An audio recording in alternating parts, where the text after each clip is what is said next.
I go for refuge and am enlightened to the Buddha, the Dhamma, the Sangha. By my accumulations of practice of giving and so forth, may I become a Buddha to benefit all sentient beings. I go for refuge and am enlightened to the Buddha, the Dhamma, the Sangha. By my accumulations of practice of giving and so forth, may I become a Buddha to benefit all sentient beings. I go for refuge and am enlightened to the Buddha, the Dhamma, the Sangha. By my accumulations of practice of giving and so forth, may I become a Buddha to benefit all sentient beings. Sangye joda zoge jonam la chanju bardo dane gyapso dage jinso gebe sonam ge dola penjere sangye drubara sho. Sangye joda zoge jonam la chanju bardo dane gyapso dage jinso gebe sonam ge dola penjere sangye drubara sho. Sanje joda zoge jonam la chanju bardo dane gyaps dage jinso gebe sonam ge drolab sanje dubare sho. Om ye dharma hetu prabhavam Hetum tesham dathagato yavatat tesham chayo nirodha evam vate mahashramanaye svaha. Om ye dharma hetu prabhava Tesham dathagato yavatat Tesham chayo nirodha Evam vate mahashramanaye svaha. Om ye dharma hetu prabhavam Hetum tesham dathagato yavatat tesham chayo nirodha evam vate mahashramanaye svaha. All phenomena arise from causes. The causes are taught by the Tathagata. The cessation of causes as well as taught by the great seer. Okay, continuation from where we left this morning, the reflection on the merits of cherishing oneself, and point number 3, reflection on the merits of cherishing others. For this, we think of all our miseries as a result of negative karmas, and negative karmas are triggered by at the ground is self-grasping ignorance and complemented by self-centered attitude. If the self-centered attitude is not there, as I said earlier, for example, like even if the shopping mall is created, but if the shopper is not there, I want this, I want that. If the shopper is not there, then the shopping mall cannot do anything. So likewise, self-grasping ignorance, like the shopper, which says, I want this, I don't want this, and then all the gross afflictions were created by this. Same, all our miseries, they are because of the non-virtuous or negative karmas, and negative karmas are triggered by the self-centered. Self-grasping ignorance is there, and a self-centered attitude triggered this, and then all the non-virtuous arise.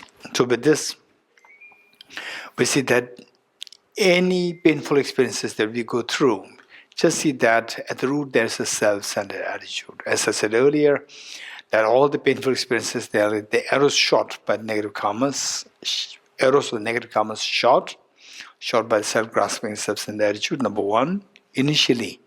And then at the actual event of experiencing the pain, the shield of the pain, the shield for the error, the shield is removed. Shield of the Bodhichitta is removed by the selfishness, shield of the wisdom emptiness is removed by the self-grasping ignorance. So when these two are removed, then you become so vulnerable that the arrows hit and you start to feel the pain. Okay, so anytime we have the pain, just be mindful that is because they, at the core, the self-centered attitude. Even though other people are responsible in creating pain on us, yes, external factors, internal factors, both are involved, but their internal factors are something which can remove, and external factors, they're innumerable. We cannot possibly remove all of them. So the internal factor, one which makes sure that we suffer, is the self-centered attitude. So a mark of good practitioner. So we could talk about, oh, he's a good practitioner, she's a good practitioner. We talk about these things. The real mark of the good practitioner is not judged by anybody else. Someone, yeah, outsiders can see you who know you so well. They know you, but otherwise, the others, what they judge you, we cannot really say. Some of the amazing enlightened masters, how they behave. They behave as sin is very different. And ordinary people may feel that this is just a horrible person, and actually deep inside the great enlightened masters are there. So, okay, two incidents. So there's two things that I'll quickly share here. Was that once, perhaps it was, I know which century, maybe like 12th century AD in Tibet. There was incredibly acclaimed great teacher, really somebody who's respected by so many people. The great teacher was that, and that teacher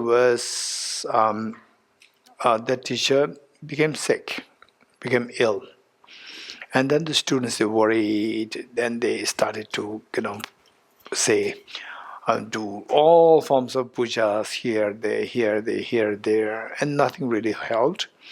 And then finally they became desperate. They went to the teacher himself and requested, what should we do now? And the teacher had a brother. And brother is quite, in the eyes of ordinary people, brother is quite eccentric. In the eyes of ordinary people, he's seen as eccentric. What's eccentric? Unorthodox. Unconventional. Yes, special, or somebody who's more direct, not political. What do you mean by eccentric? Someone who does things in other ways. Yes. Okay. Okay. Extraordinary. Yes. Okay. Quirky. Okay. This is what I've noted down. Quirky. Okay. So I don't know what quirky is. Okay. Somebody who's very unconventional. Ordinary people may think this is crazy. So this teacher has one brother who is who, in the eyes of ordinary people, eccentric. And the elder brother is highly respected, and the younger brother is, by the words, the Anila. What is quirky? It's a little bit of a slang for eccentric. Like beats to their own drum. Beats to their own drum. What is that? Beats to that is also, I don't know. Beats to their own drum. Everyone else is beating to one drum and they are listening their own drum internally. I see. Okay.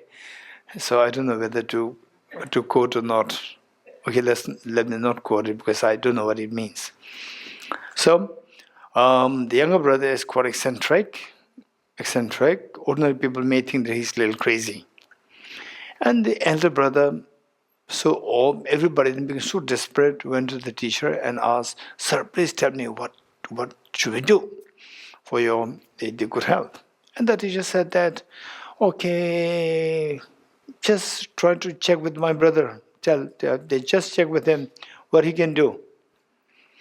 And then they went to the younger brother and asked, "Sir, please do something that our teacher has good health." And the younger brother said, "Yes, you have to do puja for him." So now he has to do puja. He's going to do the puja, younger one. So they, as a part of the puja ritual, ritual cake was made. Ritual cake is supposed to throw to the enemy who create the evil, the devils or the evil who's ever created this illness to the teacher. So he was to throw the ritual cake to this obstacle.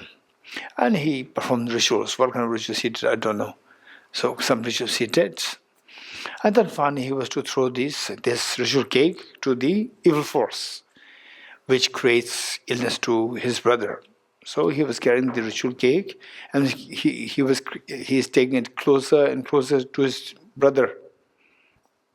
You got a good brother who is acclaimed as incredible great teacher by so many people. And then this eccentric younger brother carrying this ritual cake closer, not to the side where they built the effigy of the evils, but he was carrying closer to his brother. And through to the brother. Everybody said, "What are you doing, you crazy? What are you doing? What are you doing to a teacher?" He said that the force which attracts the illness is his own self-grasping, inner self-centered attitude. It is not outside, it is the inside. So this is, they say, the real mark of understanding what is real dharma. So one time, one of my friends, a young man, so now he has grown, of course, younger than me. In those days, he was very young, perhaps he was 20s. And one day he called me up on phone.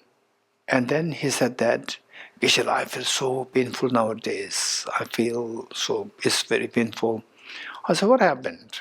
Then he said that every time I can come to my family, my parents' home, and then the time that he has to leave after the holiday finishes, I feel so painful to be separated from my home, from my parents' place, from my parents.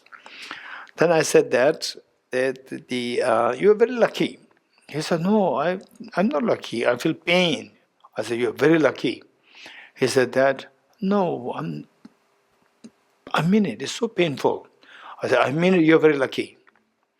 Then he said, "Why?" Then I said that, in fact, the people in the past, the great practitioners, they leave the house, go into the Himalayas just to feel that pain. What is the mental pain like? The pain like. The moment they feel the pain, they feel so happy because they identify that this is a pain which I don't like, which nobody likes. This pain is a result of self-centered attitude. They're able to track this self-centered attitude. For example, you deliberately put the bait, the food, to trap for example, say like you're a shepherd and with the goats, sheep, say there's the wolf or something, to always killing animal. You have to catch that wolf. So how do you catch it? First, just pretend that you are giving something, and the wolf comes, and then catch it. So likewise, when the pain comes, then you identify the self-grasping, self-centered attitude. Self-grasping ignorance is very difficult. To identify self-grasping ignorance as the root, that's a little difficult. You have to have experience of emptiness. But for identify self-centered attitude, it's not really required. So just feel the pain and then see that, okay, now I'm so glad the self-centered attitude, so that is the one which attracts this pain, and I'm able to identify this. The moment you feel that self-centered attitude again is becoming so active to let me feel the pain, when you truly feel it, the pain automatically subsides. That's amazing. Okay, physical pain, mental pain, these are different. Physical pain, or I would say pain particularly triggered by the cognitive thinking.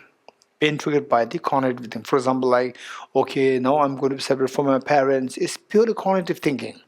Cognitive thinking, and that makes you feel low, painful, sad. Oh, my mother passed away. It's purely cognitive thinking.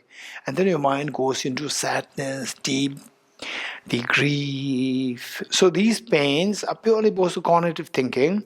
The moment you realize that it's your self-centered attitude, I'm so glad that I'm able to catch this culprit, self-centered attitude. Again, look, it is acting on me. The moment you truly feel it, your pain subsides. This is so beautiful, amazing. So, if you feel that when some difficulties, problems go through us, and then the blame goes to the self-centered attitude, The blame goes to self-centered attitude rather than directed outside. Yes, outside external factors are there, but both factors are there. Of the two, one which is doable to make the suffering zero is the self-centered attitude. You remove that, and then the pain is gone. So, the moment the blame goes to the self-centered attitude, if it happens very naturally, you are truly a great Dharma practitioner. It doesn't matter whether somebody identifies you as, oh, he's a great practitioner, she's a great practitioner. No, this is not necessary. This is a mark of so you being a truly a Dharma practitioner, when you really combat with your ego. You truly combat with your self-centered attitude. This is the true mark of a Dharma practitioner. Okay. So let's say that cognitively some sadness is created in your mind. When that happens, just see meditate emptiness, and see this pain disappears. Meditate compassion, universal compassion, blaming the self-centered attitude, and see how the pain subsides. It's very different. Experience is very different. Say, for example, a child, to take care of the child 24/7, young little child, little boy, restless boy, to take care of the boy, who's going to be more easily to burn out, mother or the nurse? Who's going to be burned out more quickly? By the way, this girl felt burnout very quickly. Burnout over being the consultant, right? Yes. It wasn't quickly. Not too quickly, some years. 9 years. Okay, so what I'm saying is that who is more prone to burnout, the mother or the nurse? Generally speaking, that mother, no. Huh? Who? The nurse. The nurse, yes. Not as much love, not as much joy. Exactly. So, when the love is there, many of the unnecessary pains are gone. When the affection is there, many of the unnecessary pain is gone. Many of the unnecessary pain is gone. For example, if your house, somebody comes and with a pencil just draws something in your house wall, you're happy, not happy? Very unhappy. But this is exactly what you did, and for your mother this was a painting. For outsider this is a garbage, this is dirtying the wall. For your mother this is a painting. You're getting it? For mother there's no disturbance. For you there's irritation. So this is because of the affection. So when you really truly start to feel affection towards others, then this pain, think of the compassion for others, think of the self-centered attitude. Again, the self-centered attitude is the creating pain on me. When you feel that, the pain subsides. This is one. Then think of the emptiness, the pain subsides is different. How the pain subsides is very different. On the experience level is very different. One is purely cognitive, dismantling the object to see that it's just purely coming from the mind. Why should I have the pain? Instantly the pain subsides. And with the compassion, the object doesn't dissolve. Object remains. The dirty wall remains. But because of the love and affection, it does not irritate you. Your mind feels this is beautiful, you appreciate it. So this is how it reduces the pain. It's very different on the experiential level. Okay, this is one thing that we need to remember. So then we have to think about it. Whenever we have a problem, this is because of self-centered attitude. This is because of negative karma. Negative karma because of self-centered attitude. So this is how we have to think. Always think like this. The blame always should go to self-centered attitude. But the blame should never ever go to the self. It is me, it is me, it is me. That is the worst thing. If the blame goes to self, oh, I am a horrible person, I am the wrong person. If this is what happens, this is the greatest of the failure. Nobody can fail you. Only you can fail yourself. When you say that I'm hopeless. I'm hopeless. And I'm the one who is the just nobody, hopeless, who cannot do anything, who's totally incompetent. If This attitude is the one which can kill you. Nobody else can fail you. Only you can fail yourself. So, if at all you want to blame somebody, don't blame yourself, blame your ego, blame your self-centered attitude. You are amazing. You are so precious. Remove the self-centered attitude, remove the ego, and you become a Buddha. You are so precious to all the sentient beings. You become Buddha to benefit all the beings. So remove the self-centered attitude. If the blame must go to the self-centered attitude. This is a mark of your being a good practitioner. Whereas, oh, I'm the horrible, I'm the one. If this is what you do, you think that you are Dharma practitioner. You are not. It's not the success. It's the failure of your Dharma practice. The blame must go to the self-centered attitude. Blame must go to the ego. Blame must go to your anger, not to the self. The self is very, very, very precious. Okay.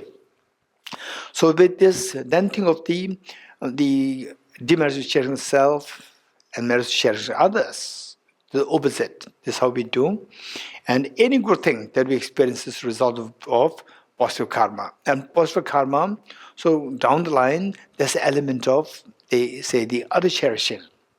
Positive karma, there's an element of other cherishing there. So the other cherishing gives rise to all the virtues, all the happiness, and the self-centered attitude gives rise to all the miseries. So this is summarized by Bodhisattva Shantideva in the text, where he said that all the happiness the world contains are derived from wishing happiness for others. And the miseries, all the miseries the world contains are derived from wishing happiness for oneself. And then he continued by saying that, what more to say? See the difference between the Buddhas who always cherish others and the ordinary beings like us who always cherish oneself. See the plight of these two beings. The Buddhas always think about other beings and they attain the Buddhahood. And with ordinary beings always think of oneself, and this is where we are full of miseries. It's a result of that.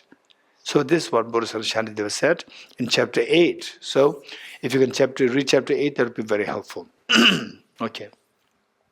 So then step number 4 and 5. What is step number 4 and 5?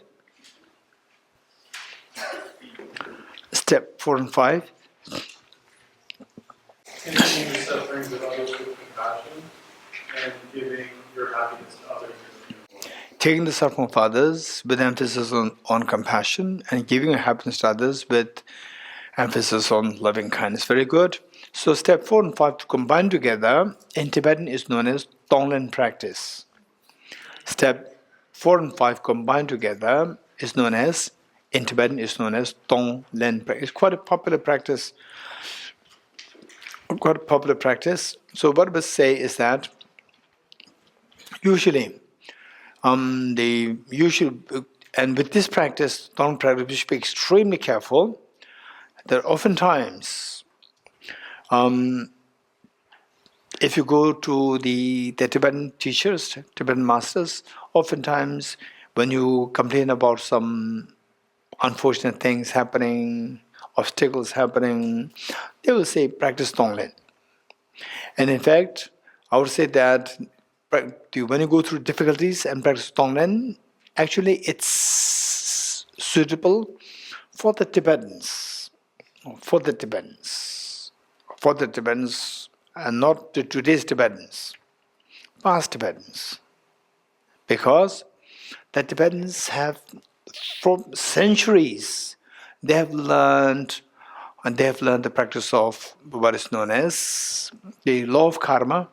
And law of karma, they're two very ingrained law of karma, where whenever something wrong happens, this is what they've inherited. Okay, it's my karma. Whenever something wrong happens, it's my karma. They're not too agitated as much as how today people feel.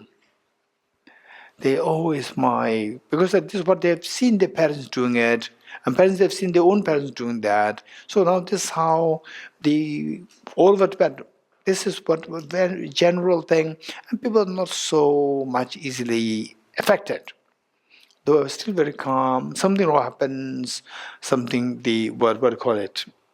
burglary happens, the house is robbed, and the person is not really going into, like what becoming the hysterical, or the crying, screaming, oh, I'll sue you, police. So there's, okay, it's my karma. So may whoever stole it, may that person benefit from what is stolen, what I've lost. May this person be able to use it productively. So these are things, this is the common practice. So for them, if your teacher said, practice Tonglen, then they'll do it, it's not a problem.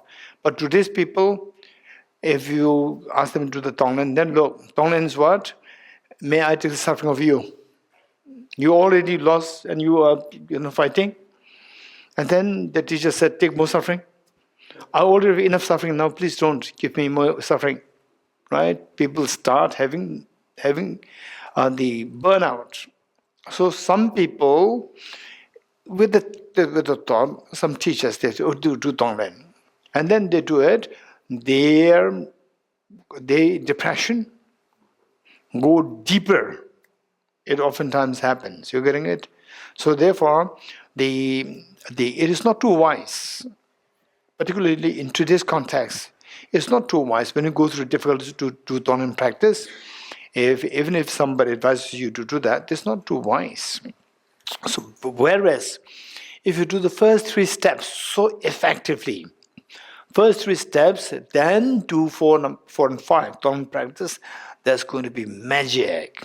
You will not have to go through the consequences. Whereas, if you don't go through the first 3 steps well, just jump to 4 and 5, it can make you go through burnout easily.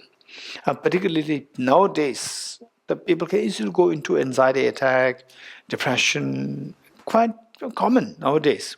Amongst the youngsters, it's quite common. So for them, if you ask them to do Tonglen, take suffering more, the depression go deeper. So usually what I suggest is that if somebody is a long-term practitioner, make sure that your first 3 steps, they are so good that the blame goes to the self-centered attitude, not to the self. Blame goes to the self-centered attitude spontaneously. And then when that happens, and then anything good happens, that's the credit should go to the other cherished mind, your own other cherished mind. So when that happens, then you are very ready. You say, okay, how it works by having the first 3 steps well, then how it works with the step 4 and 5 very effectively is because if the blame goes to self-centered attitude, what should you do? Hey, if, let's say, okay, let us be very practical. Let's say if all your problems are because of person A, what will you think of doing?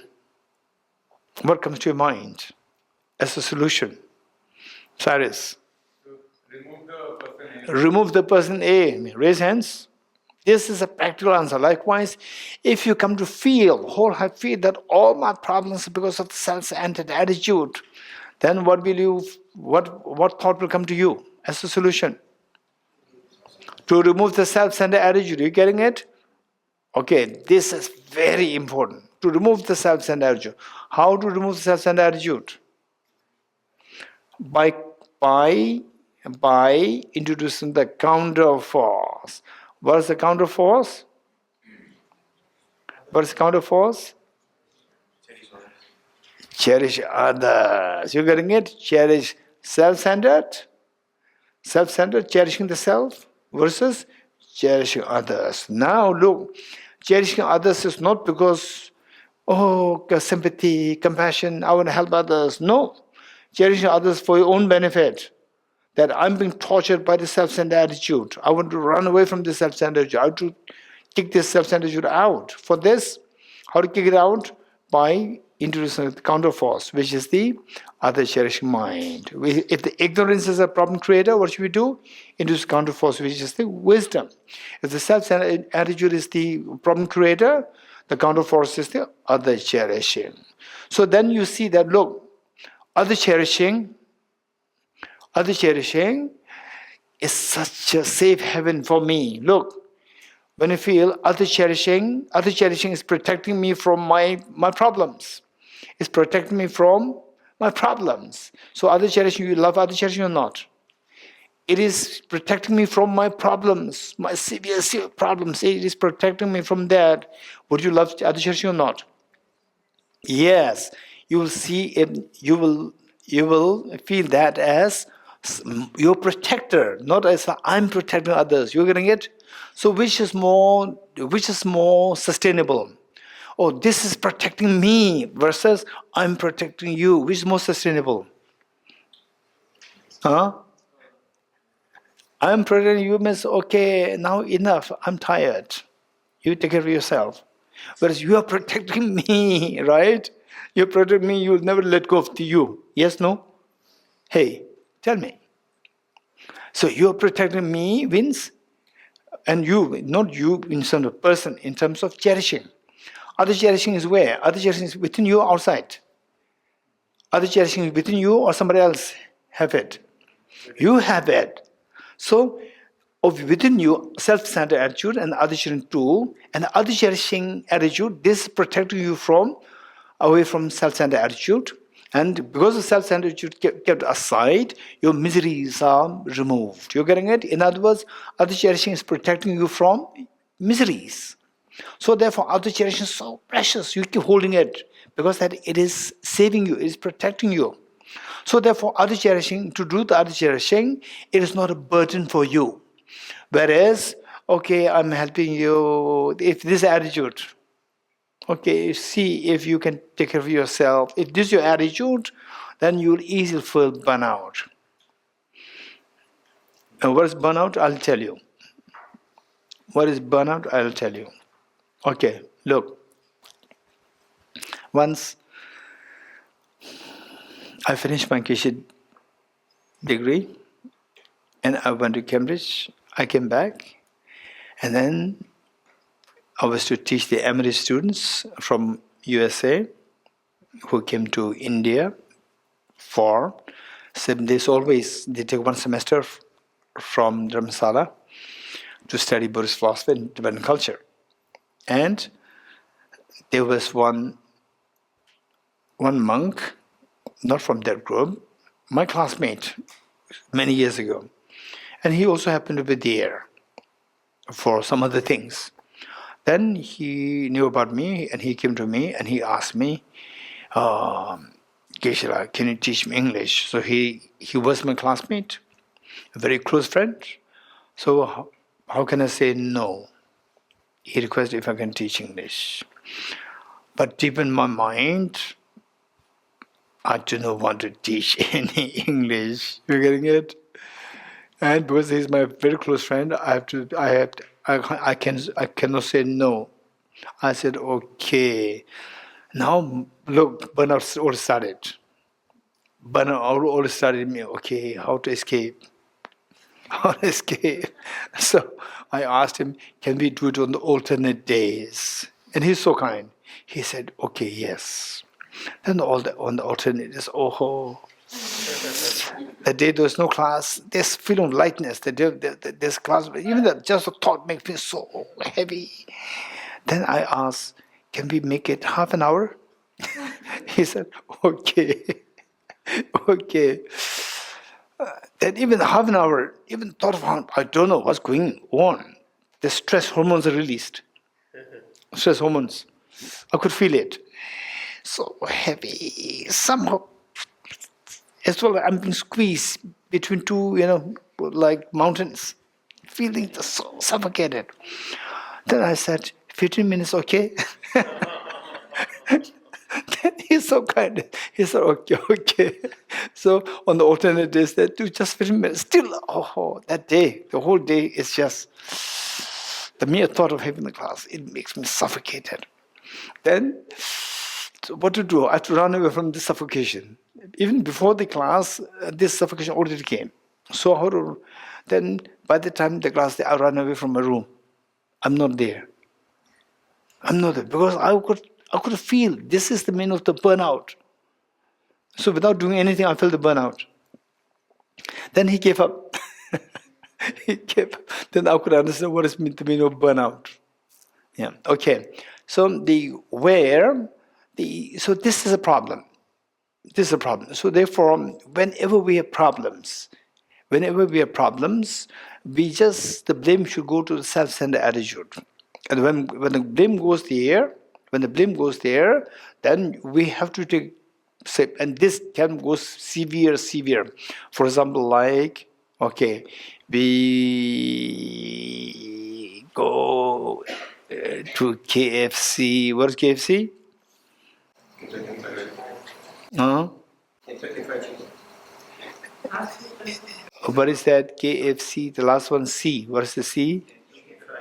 Chicken, fried chicken, right?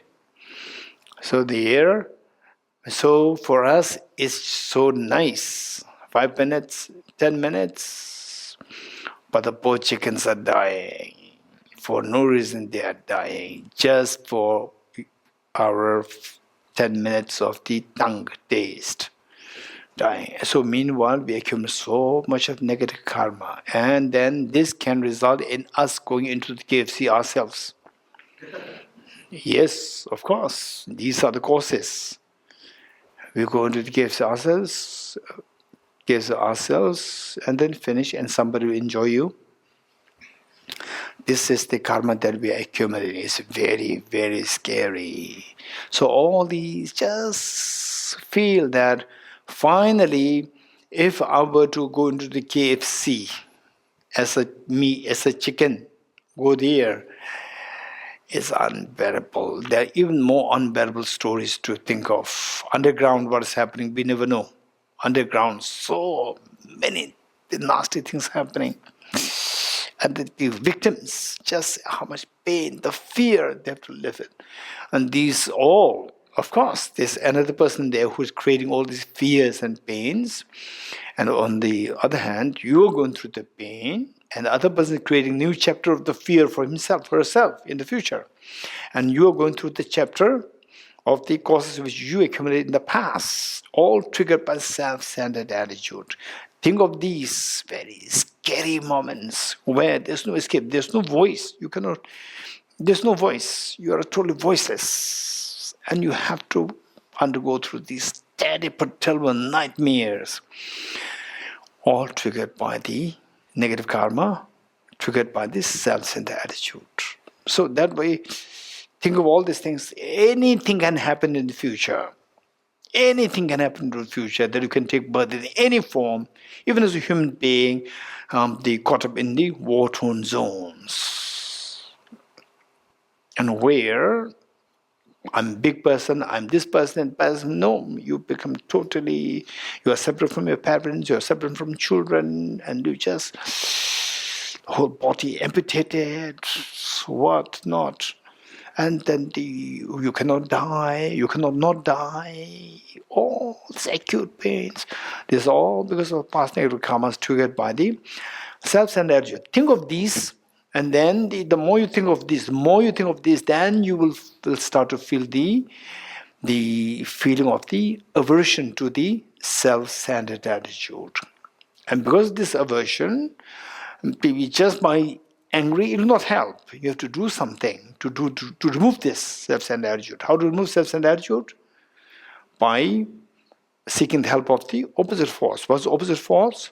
Other cherishing. So the other cherishing becomes so important for you to protect you from these unbelievably painful experiences in the future.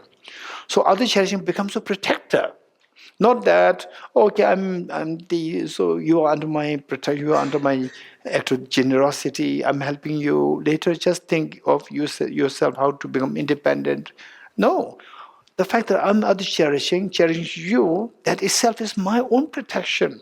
Protection from all the severe, unbelievable, the pains, the fears, nightmares in the future. This incredibly great protection. This is the safe haven for me.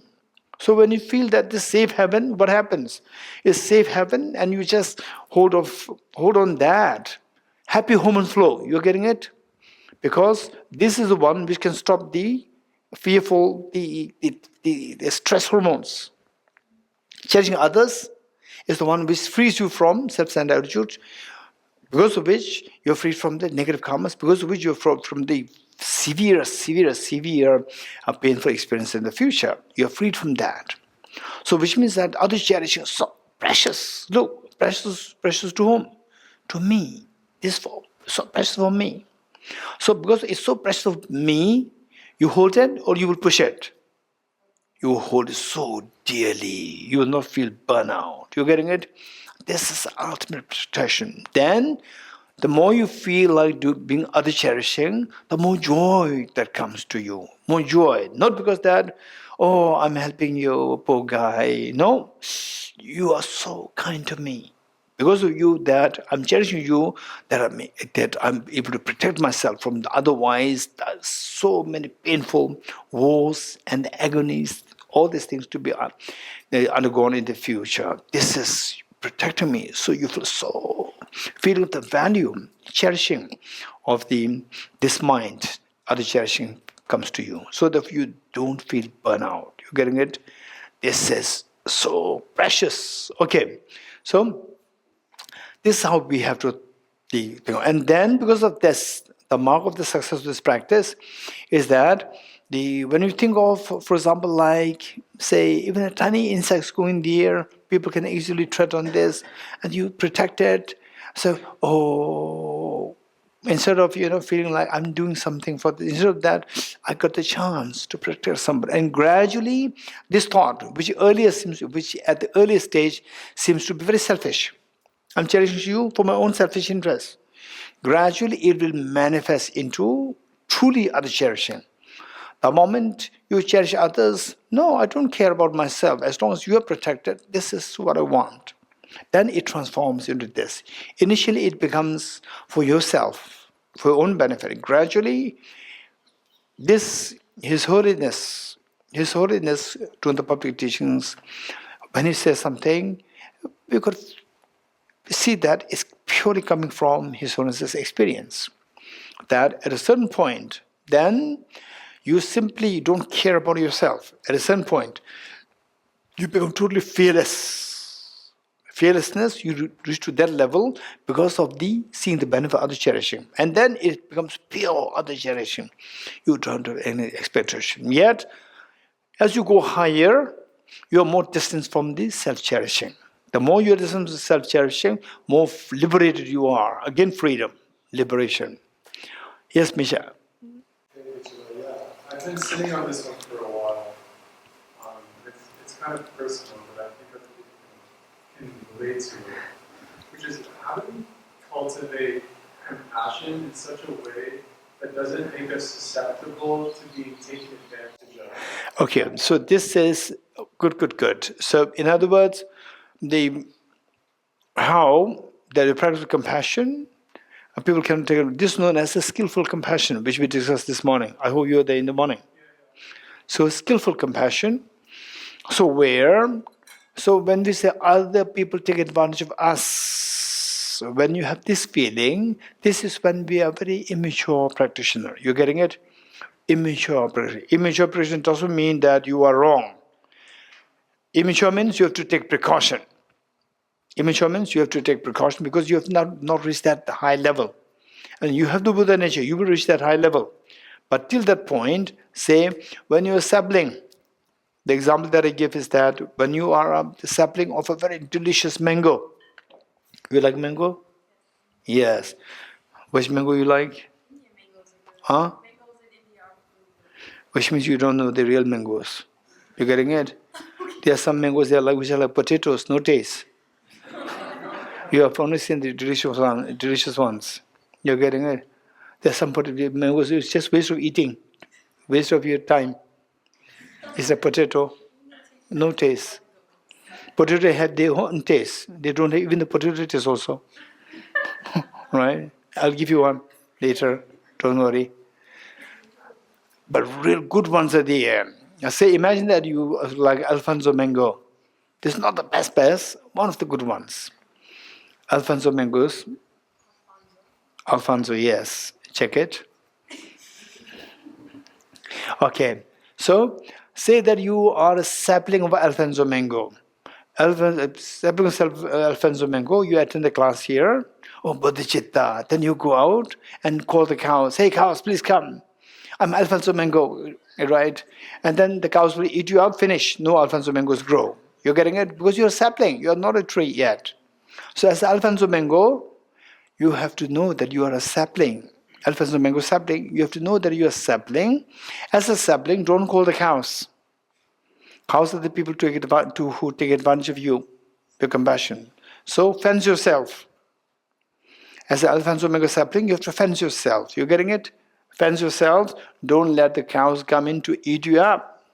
Because you are still a sapling, you are not a big tree. And in the fence, don't remain as a sapling all the time. Oh, now I'm free, no cows can eat me up, remain a sapling, right? You become 20, 30, 40, still dependent on your parents, right? Still parents come to give you food, and you complain like a baby, right? And grow, keep growing, don't remain a baby sapling all the time. Grow, grow. Once you've grown, fully grown, don't stay in the fence, remove the fence. Once you're fully grown, remove the fence, call the cows, give them the fruits, give them the shade. They cannot eat you up. You're getting it? In other words, you have to keep growing, and then meanwhile, what kind of fence is required? How to fence yourself when people are there to take advantage of compassion? So His Holiness the Dalai Lama, once this question was asked to His Holiness during his public address, somebody said, Your Holiness, you always talk about compassion, compassion, compassion. It's nice, but but the reality is that people are there to take advantage of compassion. What should we do? So His Holiness did not say it directly. What he said is that he just shared the metaphor. He said that if a mad dog comes, don't say compassion, compassion, run away. You're getting it? Mad dog will not understand your compassion. The best thing is to run away. In other words, fencing. Don't be too close to those people who take advantage of compassion. You're getting it? So there are specific measures how to fence yourself. This you have to know. You have to know that so that the people cannot take advantage of your compassion. If people do take advantage of compassion and you become vulnerable, that is your unskillful compassion. So you have the Buddha nature. You should not, there's no reason why you should be vulnerable. You have the Buddha nature. You must learn the skills. You have the potential to understand the skills. You have to build the skills to make sure that other people, they don't take advantage of their compassion. In other words, others should not see your compassion as weak. Your compassion should be seen as a strength. It should not be seen as a weakness. People, when you see compassion as your weakness, then they start taking advantage of that. Okay, good. Gendula, you have a question? Yeah, I'm a little bit confused with the different terms, self-centered attitude, oneself and self, because you said a little bit before, self is precious, but I guess maybe it should have been oneself is precious, because if you said self is something you have to negate because intrinsically, you cannot find yourself. So when you say I'm bad, I don't know, whatever, I'm not a good person, I guess this would be the oneself, not the self. Because in the method of equalizing and exchanging oneself with the other, that's the title.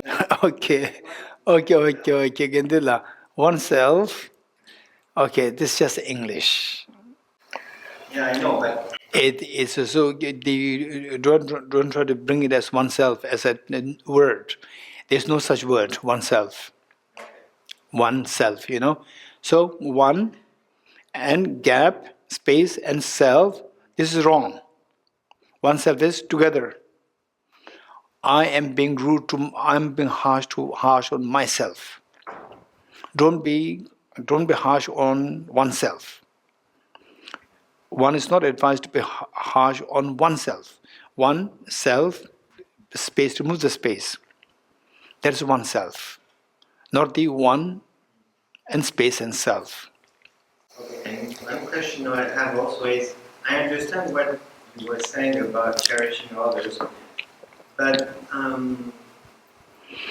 I don't know, sometimes when you have someone who's doing something, I don't know, that hurts you constantly, I don't know how I can actually find compassion. Okay, so what Gendul is saying, these are fine tunings. You're getting it? First, let us do the whole skeleton, build the whole house. Once the house is built, then bring the sofa. Right? Don't bring the sofa while the house is still being, the plaster is yet to be done. Don't bring the carpet inside. Carpet, sofa will come later. Okay, good. So first let me build a house. Hey, first let me build a house. So people, the people all bring the sofa. No hurry. Yeah, so, okay. First let me build a house. You're going to get, once house is built, then the real estate will give you the house. Then you bring the sofa, whatever you like to do that later. Huh? Yes. Yes. When you talked about cultivating other cherishing mind through the idea that that will protect me from future suffering. Yes. How does that not cultivate self? Okay. Let me. Did I give the answer already or not? I already give the answer, and you're asking how. You getting it? So, okay, you do one thing. I tell you you're hungry, and you ask me, Geshe-la, I'm hungry. Please help me to remove the pain of hunger. Then I said, here's the pizza, right? And then you ask me, how if I eating the pizza, it'll remove my hunger? Then what? If I tell you that I'm hungry, hey Nivida, I'm very hungry after pain of hunger. What should I do? Please help me. And you bring a pizza, leave it on my table, and this will remove your hunger. And if I ask you a question, how do you know that this will remove hunger? What will you tell me? What will you tell me? First, eat it. Eat it, and then come. If still you have the hunger, then come. You're getting it. Eat it. Likewise, practice it. You practice it, just see that, look, say somebody, a tiny insect is there, half body crushed and half alive, right? And then, oh, there's so much pain. If my body half is, crushed and half is still alive, then the pain was so acute. Then don't just leave it there. Protect it, help it, and then see you are helping. So, meanwhile, okay, my self-cherishing, okay, I have Bodhichitta class to do here, right? I have no time to remove that. Insects there, I'm sorry, I have a Bodhichitta class to attend. You're getting it? So when you say this, which means that your sense of concern for the animal is less, and in a way, Bodhichitta class is a mixture of selfishness and this mix. So whereas if you take care of this animal, this is a real Bodhichitta class. Take the animal, give it on a safe place, then you come to class, you are late for 5 minutes. It's okay. You have already done your class there. And this additional class. So with this, okay, all my problems are because of my selfishness. And how to counter this selfishness, how to counter. The more you think of this, the moment you get the chance to help somebody, help this poor animal, so forth, then you feel the joy. That joy is not necessary because I'm helping somebody. My self-centered attitude is removed, is getting removed. So initially, this element of, it's very refined self-centered attitude, not a very gross one, very refined. You keep practicing, keep practicing this. Gradually, I said that, then there's a total disregard happening to you, become so fearless. You become so fearless. Earlier, you have the fear of the future miseries. Now, because of this practice, you become fearless. Because there's no fear, you're helping others become so pure. You're getting it? This is what you have to do it. And then see that this is a magic happening. Transformation happening. You do same action out of fear of seeing that this action is the safe haven for me. Cherishing others safe haven for me to protect me from the future miseries, which are otherwise going to be triggered by selfishness. Gradually it will be transformed into pure the compassion without any fear. You become fearless. This is a very high level practice. High level practice doesn't mean that we will not reach there. We will reach there. We have to practice it. Okay, good. So with this, now next the Tonglen. For the Tonglen and the fine-tune questions. I have one question from Gabor earlier with emptiness, one from the Igor from the emptiness, and some other people have some questions from there. So the likewise, any fine-tuning questions are there. So this is what I call as the fine-tuning questions. So note them down, and later we will like these questions coming up on my table. If you think that now we may not get time while we be here, just write them down, put them on the table. I see them, somehow we can squeeze.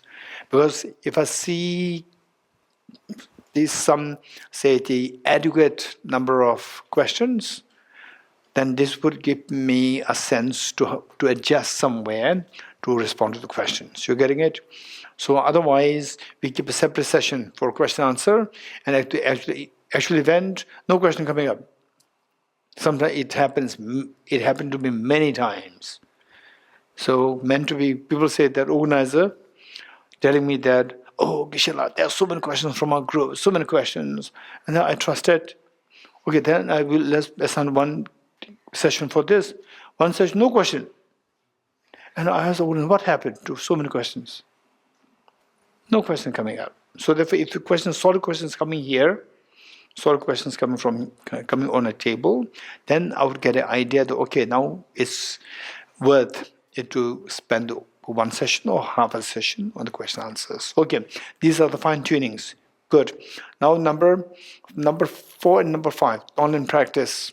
So when you succeed in the first 3 steps, then the Tonglen practice is a magic. You will never feel tired. You will never feel tired. It's a magic. Anytime you get a chance to benefit somebody, you feel so happy. Look, such a joy comes to you. Such joy, instead of feeling burnout. Okay, so with this mind, number 4, taking the suffering of others with emphasis on compassion. So taking suffering. So suffering, as we already know, 3 kinds of suffering. 3 kinds of suffering. Okay, so as you breathe in, okay, now let us sit up properly. So this is just an exercise. So we have to do the exercise, taking the suffering of others with emphasis on compassion. Okay, invoke all Buddhas, Bodhisattvas who actually succeeded in this. And the Buddha, in one of the previous lives, he many lifetimes he gave his own body to the animals, to demons. There are many such stories are there. So, with this, just seek the blessings of all the enlightened masters, Buddha Shakyamuni, His Holiness the Dalai Lama, and all the Buddhas and Bodhisattvas. And also, the compassion should be directed towards all the other sentient beings. Think of all the beings with you who are deeply suffering because of self-centered, self-grasping ignorance.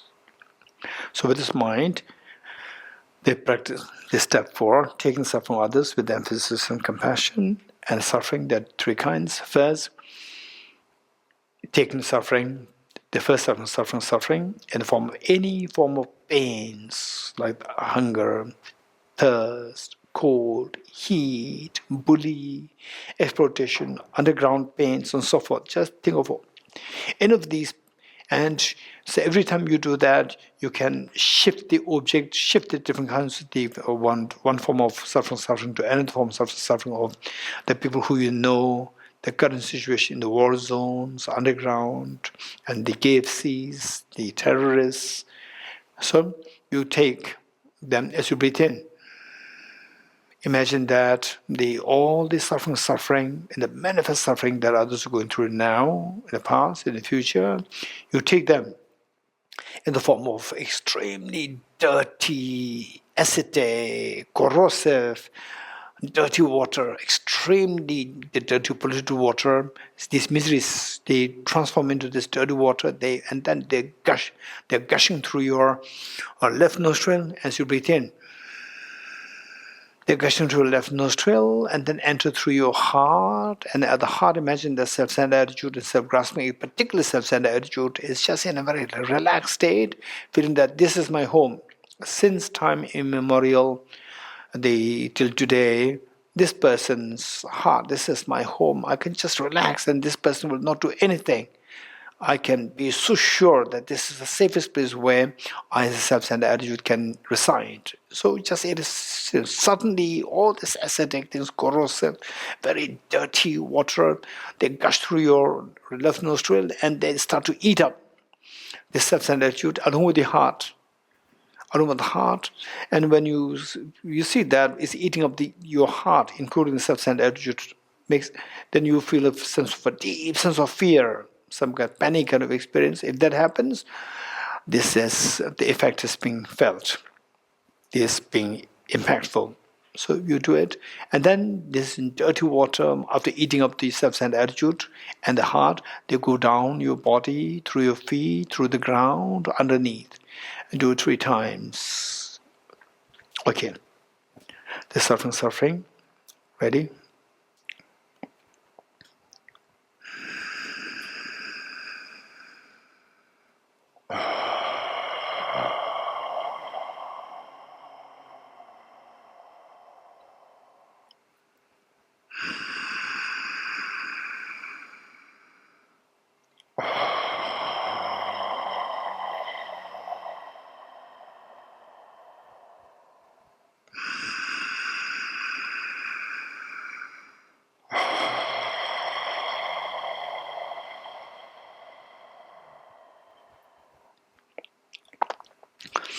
Particularly when you are thinking that now this very dirty, polluted, corrosive, acid water, they are fighting and eating up self-centered attitude and the heart together.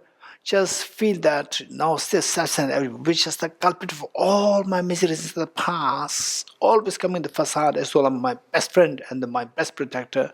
Today I'm disillusioned by this. I'm so glad to see that it is being eaten up by this. You just feel that the joy to see that your self-centered attitude is being eaten, which is the culprit. Now I'll be freed from my miseries in the future. Okay, now suffering change in the form of a bait which deceives all the samsaric beings. Just take them, and the beings are awakened to know that these are the baits. I'm so glad that finally I'm not in the hands of the bait, so that I don't go through the suffering anymore. Suffering change, dragging us down into the suffering, like the delicious food, and then taking us into the hook. So 3 times, and then again same process, gushing through the very acidic, dirty, polluted water, gushing through the left nostril, then entering through the heart and eating up self-centered attitude, and you feel so, you just relish that the self-centered is just gone. It's been eaten up, which has been actually troubling me all these innumerable lifetimes. It's eaten up along with your heart, and then it goes down 3 times.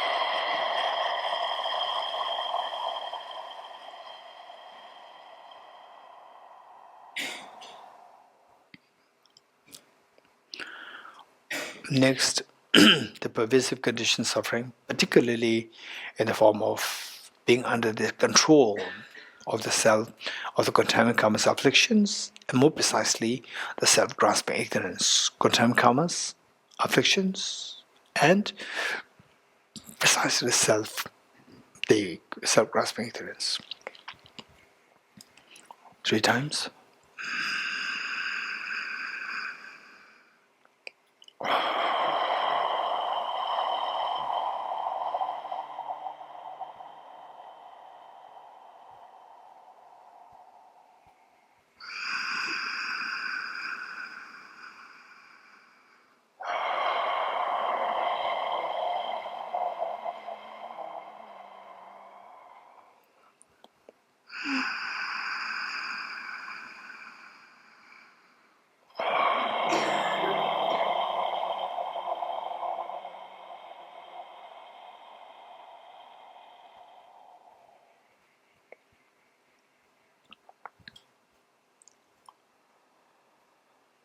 Feel that everybody, all sentient beings, they are now awakened to realize that self-grasping ignorance, contaminant karmas, afflictions, they are the masterminds of all the miseries. They are the most vicious form of the suffering. And imagine they are now freed from all the suffering. They attain total freedom. Work it up from state of ignorance. Okay, this is step number 6, taking the suffering of others with emphasis on compassion. So meanwhile, keep in mind that the different teachers may teach you different ways of taking the suffering. It's not that one is correct, others wrong. What we are doing here is correct and others wrong. No, all are correct, and as long as it has effect on mitigating the power of the self-centered attitude. And okay, good. The next is giving your happiness to others with emphasis on loving kindness. Giving is a generosity, and in generosity in the standard text, you see it mentioned of 4 kinds of generosity. 4 kinds of generosity.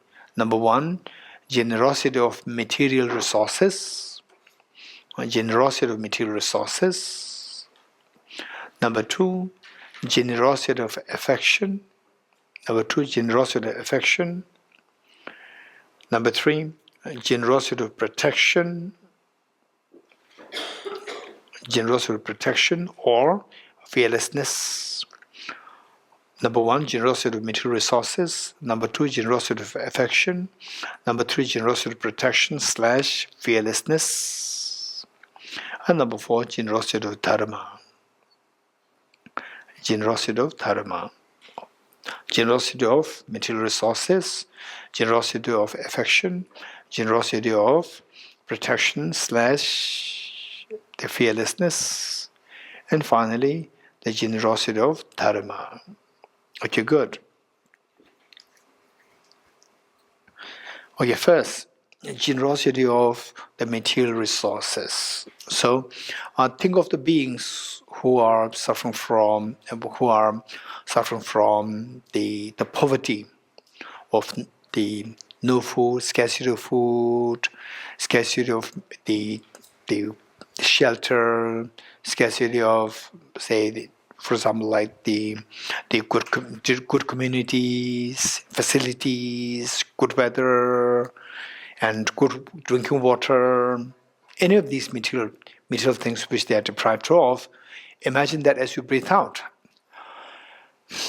As you breathe out, imagine that all the good things, facilities that you have, and these facilities they come to you because of the virtues. The facilities, along with the virtues, they go in the form of the white nectars and the white lights through your right nostril as you breathe out. And the moment they come in contact with these beings who are deprived of the material resources, so they transform the nectar and the white lights. They transform into the facilities, whatever they need, they're deprived of. They transform these, and they get these, and then they feel so happy, and their problems are solved. And you seeing this, you feel the joy. Okay, 3 times together.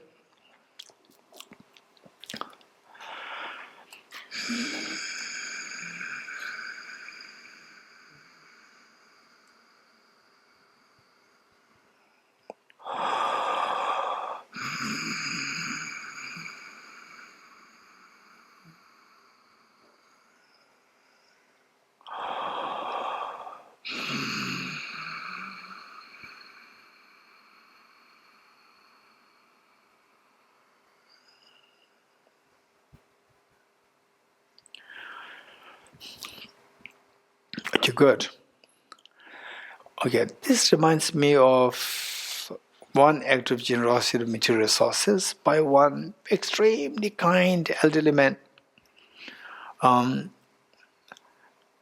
happened was that a young boy was cycling, and the cycle, again, the same thing, young boy, the cycle, brake, gone.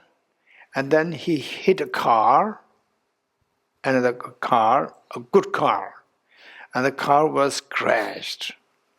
And the car owner, who happened to be a very elderly gentleman, the car owner got off, and the boy was so scared. The boy was so scared, and the car owner came out and saw that the car was dented. They dented, and the boy was so scared, trembling, and the gentleman asked, "What's the problem?" And the boy said, "I'm very sorry. My bike hits your car. And why? Because my bike, the brake is broken. My brake doesn't work."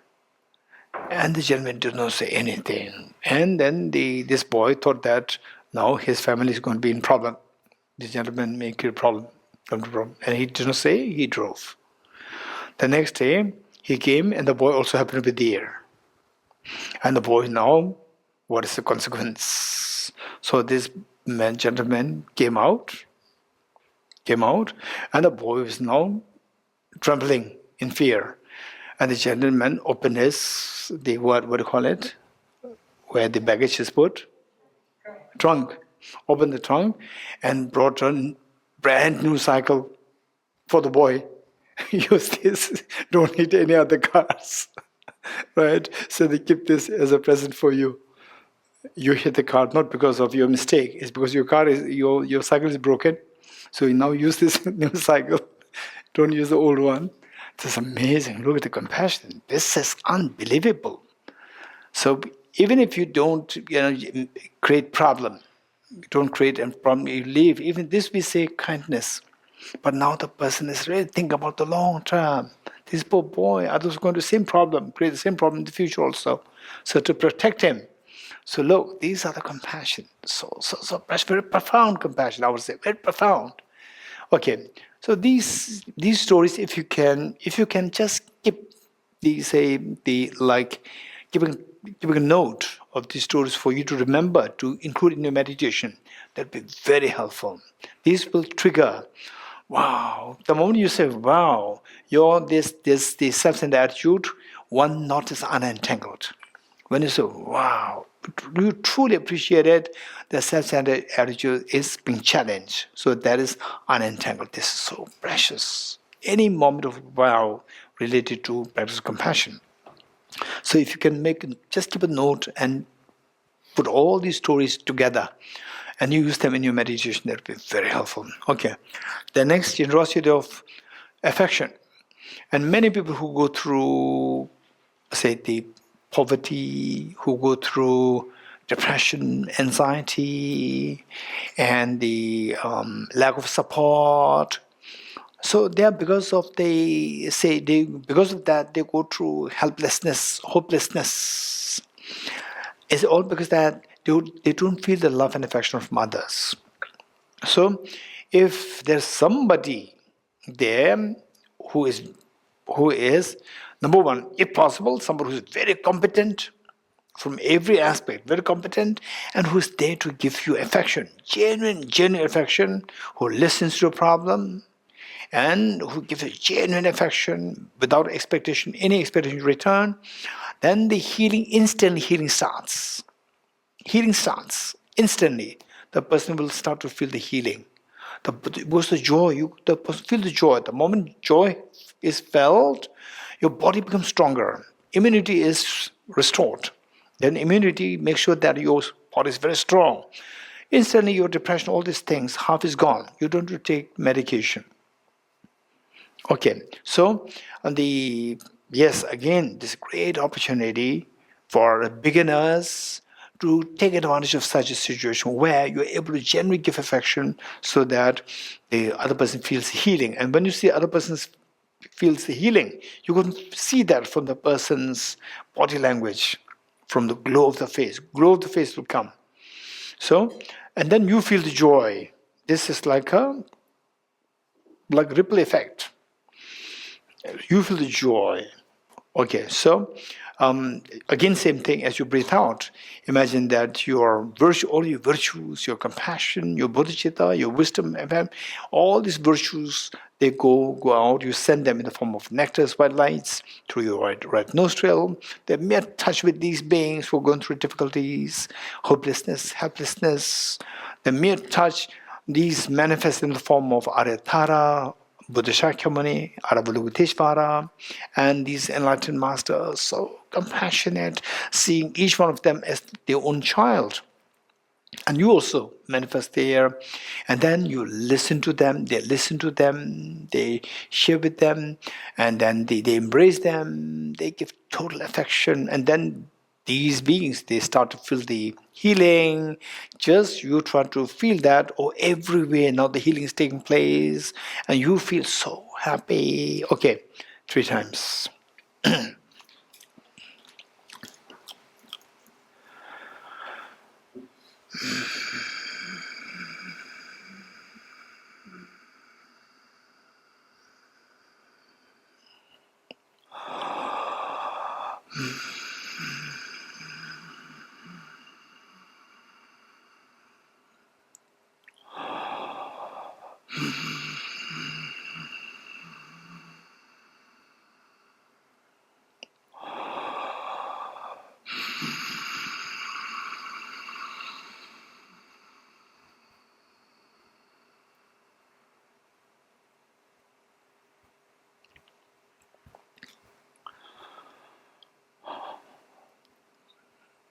Okay, good.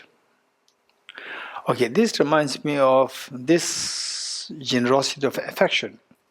This reminds me of myself when I was, I think, about 10 years old. So these, if you can bring in your meditation, would be very powerful. So when I was like 10 years old, which means I was like 5 years old in school, in a boarding school, and boarding school is not, it's very basic, particularly at the time when we were very young. And at school, everybody, all the boys and girls, they have to live with the competition, right? Struggle. And then they fight, they argue, and then nobody will say that you are the victor. Everybody will say that I'm the victor, and you are the loser. Everybody said that. And you say, you try to prove that I'm the victor. And nobody will acknowledge that. So one day, I was with my father. So that was a very brief moment, like 1, 2, 3 times in a year to meet my father. That took just maximum for like not even 10 days, otherwise 2 days. I was with my father. And I was just like 10 years old. My father must be in his 50s or, I don't know, late 40s. And 2 of us, we started to have a quarrel. I was 10 years old, have a quarrel. And I was trying to, because I'm bringing my propensities, imprints from my school, fighting, arguing, proving that I'm right, and others proving that they're right, and nobody accepts that you are right. And I was the quarreling, or what's the word? Huh? The arguing, trying to make my own point. And suddenly my father said that, my son, you are the victor, I'm the loser. I could not believe that somebody accepted, finally, somebody accepted I'm the winner. I could not believe that. No, is it real? Which Gendula said 2 years ago. Here, the people are so good, I don't believe. Is it real? So likewise, I couldn't believe that somebody accepted that I'm the winner. Wow. So later, this is purely the love of the father for his son. You're getting it? So this is the affection. So where you feel so healing, somebody accepted that you are the winner. So this all the skillful means he could see that this boy is struggling to prove that he's right. And out of love, he makes me the winner. So this is affection, this is love. This is so beautiful, so beautiful. Okay, so these stories just try to relate that. The next is the what? Generosity of protection slash fearlessness. Okay, now we see that KFC. The poor animals are there being slaughtered, and then the terrorists, the victims in the hands of the terrorists to be slaughtered, slit, and then in the hotels, where the poor animals, and then the butchers, the underground, and in the war zones. Just think of this. Say,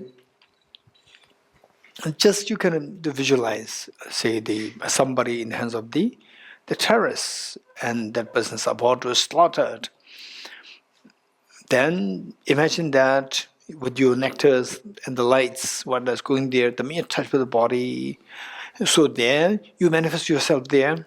You manifest yourself there, and then you manifest yourself, and then you talk to the terrorists that okay, release this person, and I'll give you whatever ransom that you want. I'll pay. I'll give you, and say if you can, even do little more than this.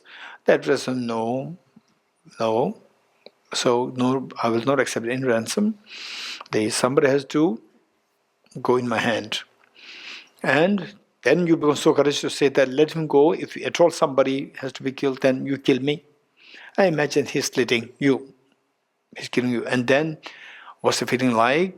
The fear comes. That fear is actually attacking your self-centered attitude. Whereas in some people cannot do that.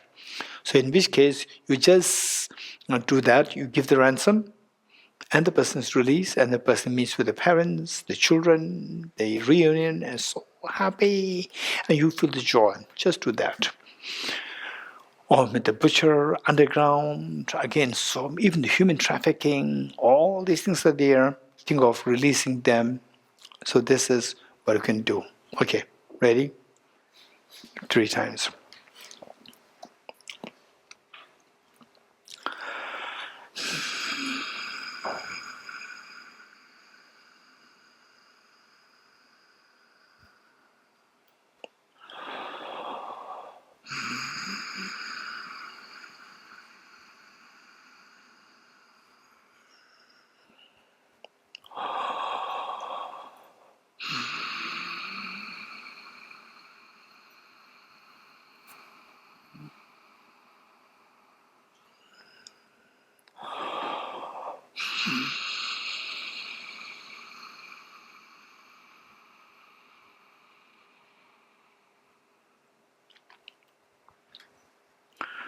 Are you good? Next. What's next? Next. Generosity of Dharma. So generosity of Dharma. So Dharma, what we have reading since morning, we see that renunciation, Bodhicitta, and the wisdom of emptiness. And the wisdom of emptiness. Okay, so these 3 things will be good enough. So as you breathe out, again the nectars and the white light goes out. The mere touch with these beings, they manifest in the form of Avalokiteshvara, Arya Manjushri, and Buddha Shakyamuni, His Holiness the Dalai Lama, Arya Maitreya, and Arya Vajrapani, and so forth. And also you be there, manifesting, and they give the teachings on renunciation, how to renounce the self-grasping ignorance, how to renounce contaminant karmas, how to renounce the afflictions, and particularly self-grasping ignorance. And then the beings, they were so inspired. I have to renounce how to renounce the afflictive obscuration. I have to. So this, the beings, they generate this very strong feeling of renunciation, want to renounce self-grasping ignorance, so forth. Okay, ready?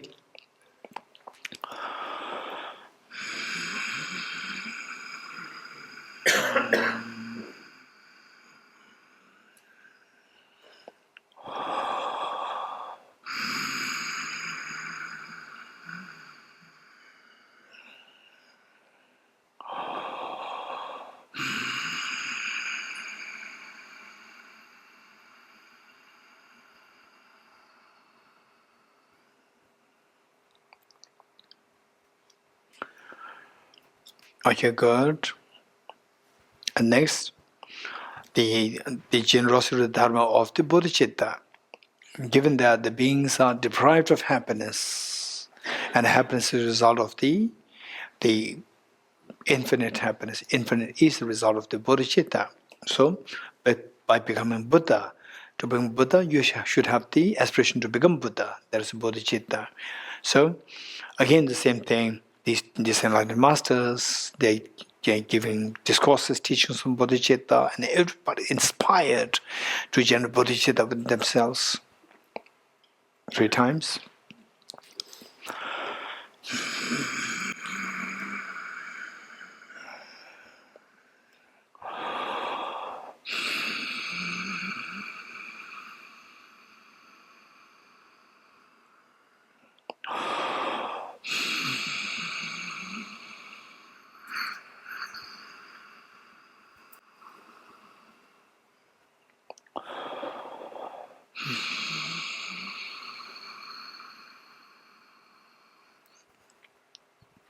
Okay, now feel that everybody aspires to renounce miseries. Everybody aspires to become Buddha for the benefit of sentient beings. So these two are in the form of the aspiration. To materialize the aspiration, we need to get rid of the afflictive obscurations to attain the fearlessness, and to get rid of the cognitive obscurations to attain the Buddhahood. For that, the real remedy lies in the wisdom of emptiness. The next, that give generosity to the Dhamma of the wisdom of emptiness. And at the end meaning that when the beings they got the discourses on emptiness by the enlightenment, you can also think of emptiness a little bit, just see how things are just but imputed, objectively empty. And this is what all the beings understand it, and they feel such a feeling of elation within them, such a feeling of hope, that now finally I can get to all the mental defilements, self-grasping, ignorance, self-centered, both can be eradicated by this. 3 times.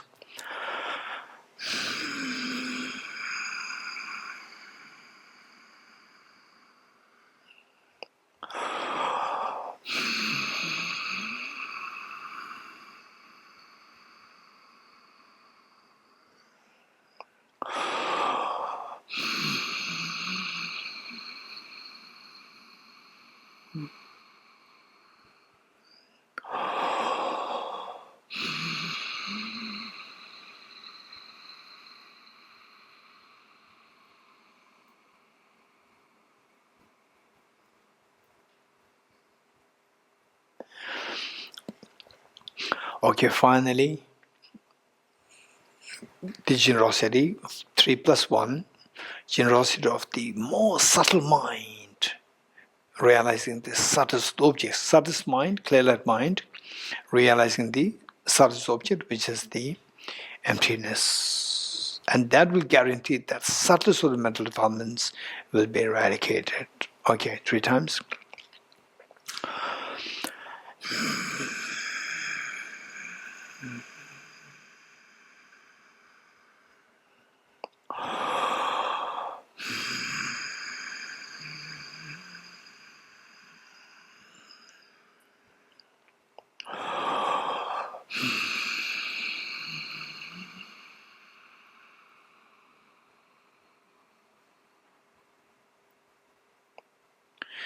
Okay, good.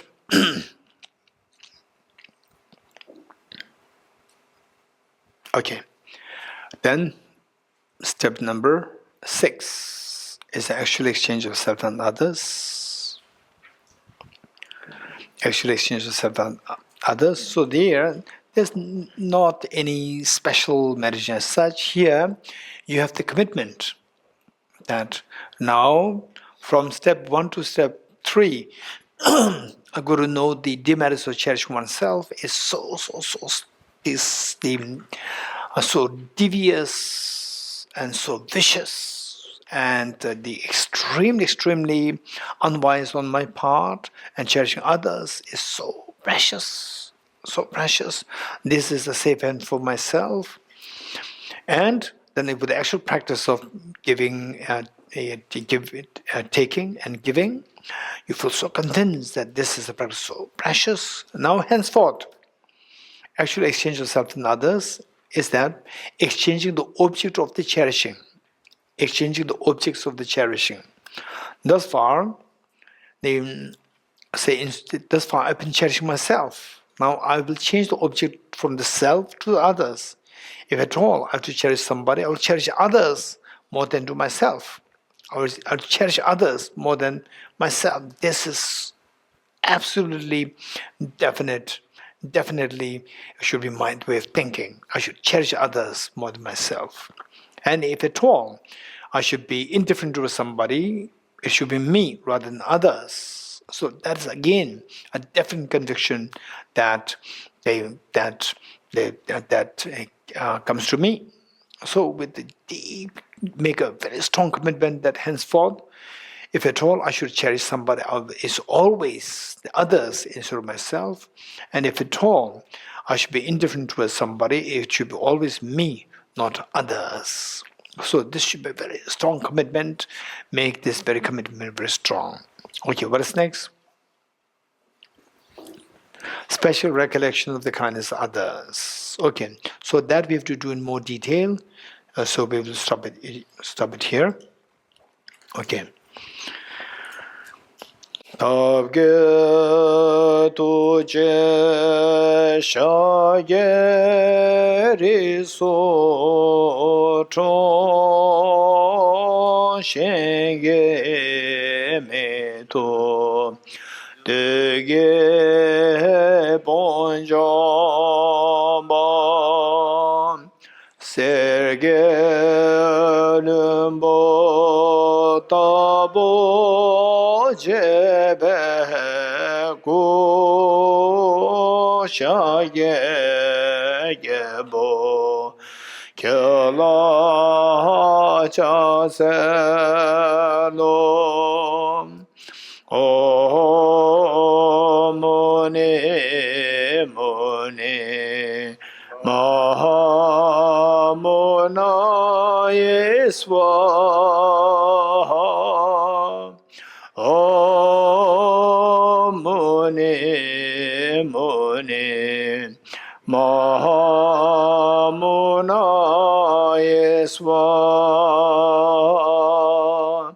Tage tuje shageri so chon shenge me to dege bonjamba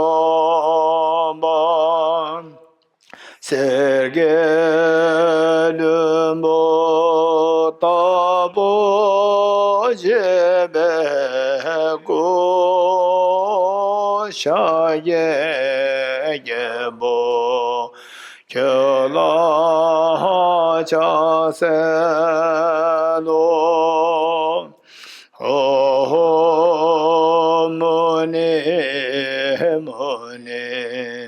Mahamona Yeswaha Om Muni Mahamona Yeswaha Tage tuje shageri so chon shenge me to deye bonjamba serge lumbo tabo jebe go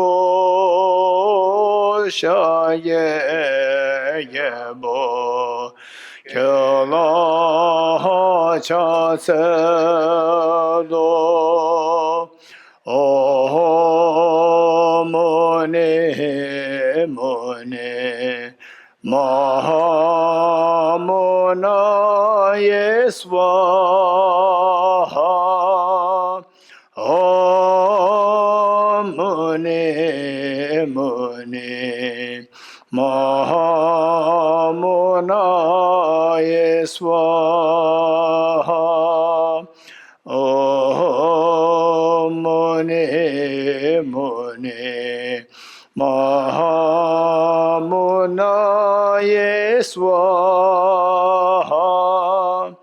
om mone mone mahamona yeswa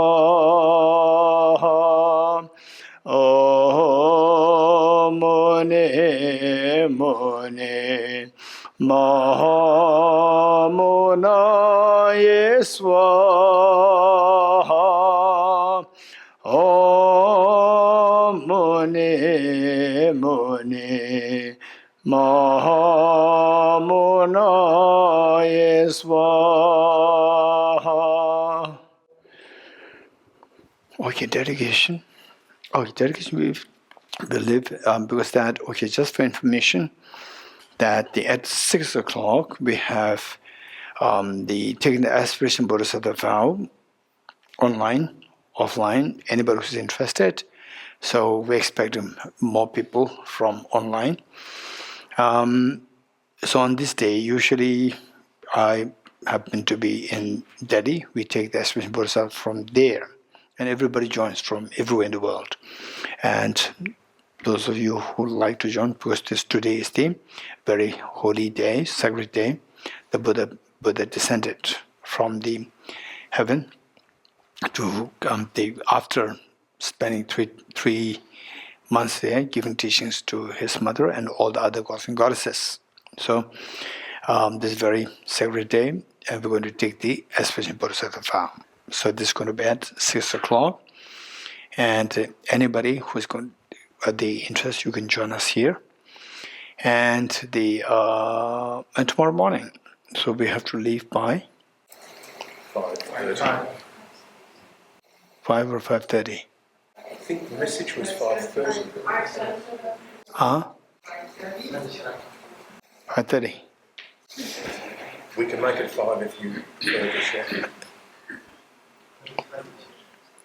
Ale. La. Okay, so 5, everybody gathers here. Then 5:30,